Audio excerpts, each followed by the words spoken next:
Olá, uma ótima tarde para você, obrigado pela companhia. Hoje é o Dia Mundial do Meio Ambiente, uma data importantíssima, né, para a gente refletir a respeito do futuro, a respeito dessa geração que aí está. E a Carol está num dos pontos turísticos aqui de Montes Claros, um cartão postal. Carol, num dia como esse aí, né, a gente tem motivo para comemorar? Boa tarde. Boa tarde, Délio. Boa tarde a você que nos acompanha. Infelizmente não, né? Como você mesmo disse, esse aqui é um dos cartões postais da cidade, mas que precisa de muita revitalização ainda e também conscientização por parte das pessoas, porque infelizmente tem muita gente que joga lixo diretamente na água ou mesmo aqui na orla e aí acaba prejudicando o meio ambiente. E a gente sabe que esse não é o único problema ambiental que o norte de Minas tem. A gente passa aí por um período de seca prolongada, muito complicado. E ontem, quem passou pelo Parque Municipal conseguiu ver ações de conscientização chamando a atenção da população para essas questões. Veja só. O local não poderia ser mais adequado para se falar em meio ambiente. Parque Municipal de Montes Claros. O meio ambiente oferece aos seres vivos as condições essenciais para sua sobrevivência e evolução. Mas, infelizmente, muita gente ainda não compreendeu isso. E o objetivo do evento foi exatamente esse: levar conscientização à população. Buscar a conscientização das pessoas em relação ao objetivo daquilo que é importante nós fazermos. Desde passando pela economia de água, de energia na nossa casa, o destino correto de embalagens, de lixo eletrônico. Durante todo o domingo aconteceram ações relacionadas à educação ambiental no parque. O evento foi realizado pela Secretaria Municipal de Meio Ambiente, com a colaboração de parceiros como Polícia Militar, CEMIG, escoteiros. A Emater levou a público informações sobre o programa de revitalização de bacias hidrográficas. Isso aí vai trazer benefício para o produtor rural dentro da sua propriedade, onde ele vai tomar conhecimento, né, das práticas ambientais que terão que ser feitas dentro da sua propriedade.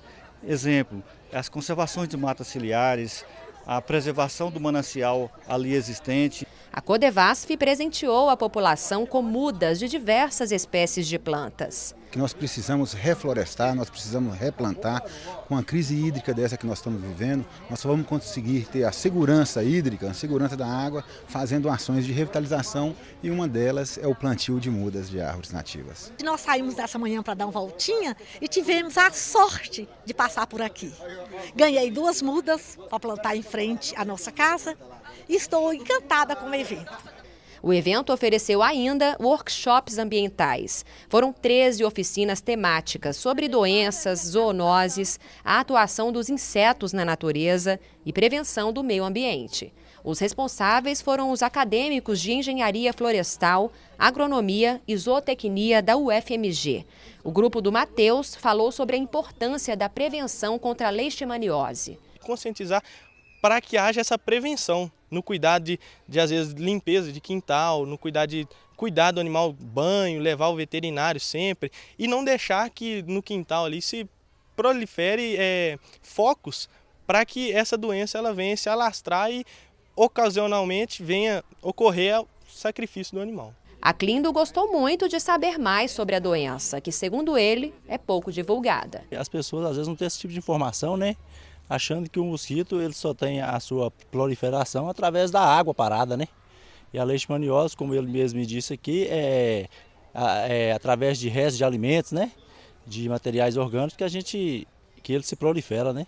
É impossível falar em meio ambiente e não falar sobre eles, os animais. Essa exposição abordou os cuidados e preservação dos bichos silvestres e domésticos. A preservação dos animais domésticos é principalmente com os cuidados que devem ser feitos com eles, alimentações que devem ser oferecidas, e com os animais silvestres, o cuidado principalmente com a parte de extinção e dos tráficos que são realizados, que são levados para outros países, outros estados. E no workshop também teve espaço para uma exposição de fotografias do projeto Vidas Áridas. A ideia do workshop é retratar, né, principalmente a questão da realidade do norte de Minas.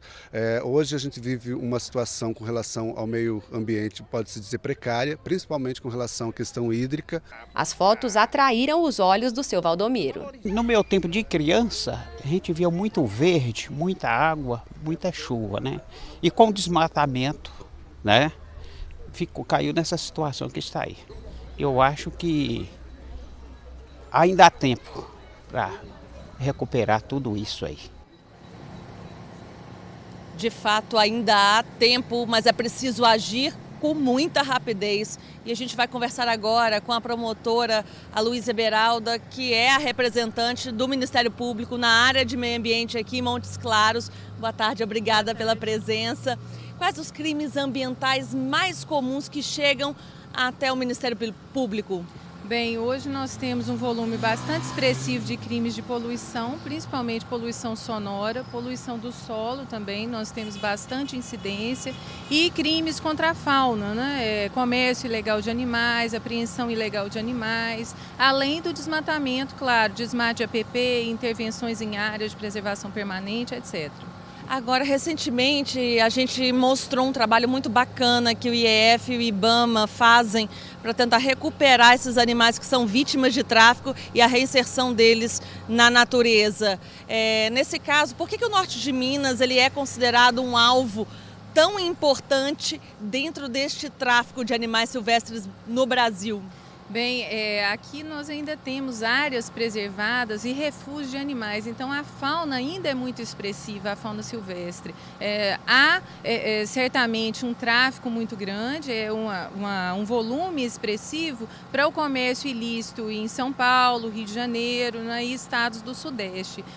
Mas já há protocolos, já há fiscalizações cada dia mais desenvolvidas nesse sentido para que haja a coibição dessas ações por parte dessas verdadeiras quadrilhas, né, que traficam os animais. Agora falando um pouquinho da questão hídrica, né? O norte de Minas está passando por uma seca muito rigorosa e a gente tem percebido uma preocupação muito grande, principalmente por parte dos ambientalistas, com relação à quantidade de poços artesianos que têm sido perfurados, né? Às vezes sem autorização. Como é que está essa situação? Sem dúvida nenhuma, essa é uma situação que preocupa, porque a maioria dos poços, dessa intensificação de perfuração de poços, advém da necessidade de água nos perfis. Então, a falta de água nos perfis tem provocado uma verdadeira corrida e a superlotação da zona rural, com os loteamentos irregulares e tudo mais, na busca de água subterrânea. E muitas vezes essa água não tem sido encontrada, porque há perfuração cada vez em profundidades maiores e não tem havido essa resposta a essas expectativas das pessoas. A fiscalização ela tem sido feita nesse sentido, mas há uma dificuldade, é evidência, porque não se localiza muitas vezes o local das perfurações, então todas as denúncias elas podem ser encaminhadas diretamente para a Polícia Ambiental ou para a promotoria que vai atuar nesse sentido, da fiscalização e da autuação devida pelos órgãos ambientais competentes. A gente sabe que na nossa região nós temos diversos biomas, né? Cerrado, Caatinga, lá no extremo norte. Como é que está a questão do desmatamento?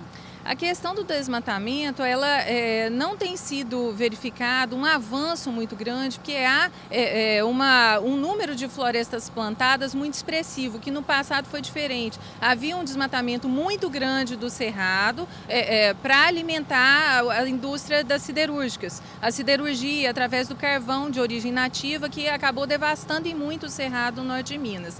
Ainda há desmatamentos, mas não de forma tão expressiva como havia antigamente. Aqui em Montes Claros a gente está perto da lagoa, né, do Interlagos, que a gente sabe que é um cartão postal, mas aqui também é uma situação bem crítica, né, doutora? Sem dúvida nenhuma. A população ela precisa se conscientizar cada vez mais que nós necessitamos ter esse respeito com a natureza, principalmente não dispondo de forma incorreta os resíduos sólidos, né, que é uma preocupação crescente. Essa questão não tem havido uma melhora premente, infelizmente, né? tem que haver uma conscientização e uma ação efetiva do poder público através das fiscalizações e das punições, porque o processo de educação ambiental, ele não é só feito a partir da conscientização e da orientação das pessoas, ele é feito também através da correta fiscalização e das punições devidas, porque só então a população vai realmente sentir a necessidade de preservar os seus ecossistemas. Por falar em resíduos sólidos, né, a gente sabe que Montes Claros, que é uma cidade polo, e as outras cidades também que são um pouco menores, tem uma dificuldade enorme, né, de ter esse local adequado para descarte desse lixo. Coleta seletiva também é muito importante, né? É de extrema importância. Então, há anos vem se batalhando aí uma coleta seletiva. Hoje nós temos um aterro privado que onde são dispostos os resíduos, quer dizer, nós evoluímos, mas nós involuímos no sentido de que as áreas verdes vêm sendo cada vez mais ocupadas com resíduos da construção civil. Não há uma fiscalização efetiva que coíba, né, de uma forma eficaz essa disposição inadequada de resíduos, e a população, por sua vez, ao mesmo tempo que uma parte denuncia, a outra faz o descarte incorreto. Então nós temos que evoluir nesse ponto aí. Qual a mensagem que você deixaria para as pessoas numa data dessa tão especial?